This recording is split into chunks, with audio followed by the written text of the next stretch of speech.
The tough part about being a retail investor like you and me, for one, we're pulled a million different directions. Most people use the word investor loosely, and they're not really investing, they're trading. Plus, we have information overload.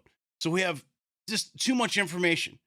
Everywhere you go, somebody is pushing an agenda, whether it's on social media, if it's on CNBC, but everybody that's telling you something has an agenda. If I go look at social media right now, or if I turn on CNBC, Bloomberg, what have you, all I'm going to hear about is how software stocks are selling off, AI fears are back. And the thing is everybody's going to try to find a reason why the stock's down. So they might come up with something like, well, margin compression. ServiceNow had earnings last night and it's down because of margin compression. Even if the stock beat on the top and bottom lines, even if guidance was good, it doesn't really matter. And if you don't believe me, though, keep listening. So, what about the actual truth? If you've been in the markets for a while, you know this. Stocks often like to rip into earnings, and generally they'll sell and retest. So, if a stock gets beat down, people will start buying it a couple weeks before earnings, thinking maybe it's found its bottom. It's beaten down enough. I'm going to buy the stock. I'm going to make some money. Then traders pile in and ride that momentum. Well, when you have the earnings, it basically doesn't matter what the data shows you. The stock is going to retest. And if you just look at the laws of nature, of investing, of trading, of technical analysis, you will see retests most of the time. In fact, it's a good thing. You want to see retests. If you don't see a retest, there's generally a problem later on. Now, fundamentals sometimes can trump the technicals, and fundamentals always are more important. It's 99%. But remember that algorithms play a big role in electronic trading. So things like Fibonacci's that occur naturally in nature, they're going to happen because if you think about it, it's a self-fulfilling prophecy, right? Because humans are the ones programming these algorithms. But let's just say this. Let's look at it for what it is. A stock goes from $80, a little over $80. It rips 25% headed into earnings. And you had a multiple choice question and said, if a stock just ripped 25% of earnings, is there a decent chance the stock's going to sell off regardless what the information is in the earnings? I think most of you are smart enough to say there's a good chance. It's over a 50% chance. Now, the sentiment's really bad too, and you have to understand that the traders are out. You can see this meme mania 3.0, especially if you go into like small cap semiconductor, space stocks, everything is just ripping. A lot of the valuations don't make sense, people buying anyway. So now the narrative is let's throw all software stocks away and we'll buy these other stocks really at any price. I told the gang in Discord, I'd be more concerned if software stocks didn't retest. Retests are always better. Helps wash out the rest of the weak hands that second time around. And I told you guys, if the stock is going to rip from $80 to $105, there's a good chance it's going to sell off and probably retest that $80 level. And of course, software stocks are going to sell off with it. IBM also reported earnings. Neither of these reports were bad. The problem, again, is that you have traders and investors really trying to talk about the same topic, and they're really talking about different things because traders are just going to basically take knee-jerk reactions, headlines. They're not really doing a lot of research. They're not really thinking about the company, the health of the company, the long-term investing side of it. They're just saying, oh, margins are lower. I saw it on a post. Someone said margins are lower, so sell the stock. And of course, everybody's going to jump on that momentum. They're going to jump on it when it gets to $90 and ride it to 105. People are like, hey, it's a good deal. Buying at 105. Well, then it comes back and retests. Here's the thing.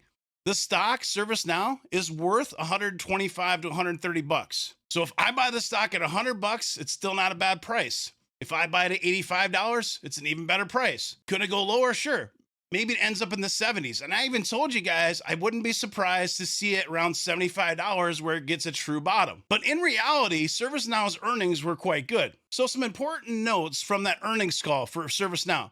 The Q1 subscription growth saw a 75 basis points headwind from delayed closings on several large on-prem deals from the Middle East. This is saying that the customer, hey, wait a minute, there's a lot of uncertainty. Oil prices are high. Let's just put this on hold for now. These deals are probably going to close, but they got pushed. If you've worked in software, you know exactly what I'm talking about here. This is not unusual. It's also a concern that I've been talking about because we are facing the largest energy crisis in history right now. So should the market be at all-time highs? Probably not, but you can't time it. And I've been buying stocks, but I also want to have some cash ready. I'll talk about that in a second. But this fiscal year guidance reflects geopolitical headwinds on deal timing for the remainder of 2026. So revised down slightly because of people pushing deals back. And I would expect to hear this many more times over earnings season. The market's been drunk pretending like nothing's going on, and we still do not have peace in the Middle East. Just on CNBC, we're facing the biggest energy security threat in history. 13 million barrels of oil per day gone. The 1970s crisis was just 10 million. The strait needs to be opened. Gas, fertilizers, and I've talked about this in the private community for weeks. You'll have a trickle down effect. So many different things, plastics, all the containers that we use, fertilizers, they're all going to be impacted by higher oil prices. Even after the ceasefire, this could take years of recovery. And it sounds dramatic, but it's true. And this is from a very smart person on CNBC. The only real fix, we have to open up the strait now, full stop. This is not hype. Energy prices are spiking, inflation is loading up, and supply chains are cracking. Why did we have the big bear market in 2022 to begin with? It was because of inflation. And we had, $6 gas in some places in 2022? Having higher energy prices, higher gas prices, it impacts the consumer. If our GDP in the United States is 68% consumer spending, and the consumer has less disposable income because it costs more to fill the tank, it's going to have trickle-down effects. The longer it drags out, the worse it gets. Now, I'm not here to do doom and gloom and do one of these thumbnails like, oh my God, market sell-off crash. How do I prepare for it? People say, how do you hedge? I hedge by having more cash. I'm a long-term investor. I'm always thinking years out. So right now I'm at 10% cash, right? Have I been buying stocks? Yes, but I save room too in case. And I'm glad that I've been buying stocks because Astera Labs, for example, you buy that stock at 125, you buy some more at 110, some more at $99, and then boom, it's a $200 stock. And now you can take profits on that if you need to, right? But I'm trying to hold shares long-term for multi-years to get to long-term capital gains. So at least 12 months when I buy a stock, because most of what I'm buying, everything that I'm doing, when I talk about public portfolios, the main portfolio, the community portfolio, the dividend portfolio, these are all taxable brokerages. But here's some more straight facts for you on ServiceNow, just to give you clarity. The average cloud gross margin over the past 5 years has been 82.2%. That includes last year's peak of 83.3%. The company is guiding 81.75%. So think about this for a second. Social media is going to convince you that ServiceNow is selling off because the 5-year average has been 82.2%. And now it's 81.75%. So that means the stock is trash. Think about that for just 1 second. Think about it hard. Do you know what the difference is? It's 0.45%. It's less than 0.5% impact on margin. And you're going to believe that that's the reason the stock is going to sell off from 105 to $80. That's really what you think? Now, here's the truth. This is real talk. Get mad if you want. Comment. Go ahead and feed my algo. I want to hit 100,000 subscribers. So you want to troll me? You want to disagree? Drop a comment. Let me know what you think. I really don't care if you agree with me or not. But the flood of terrible takes on X and probably YouTube, I haven't really looked. I'm sure there are.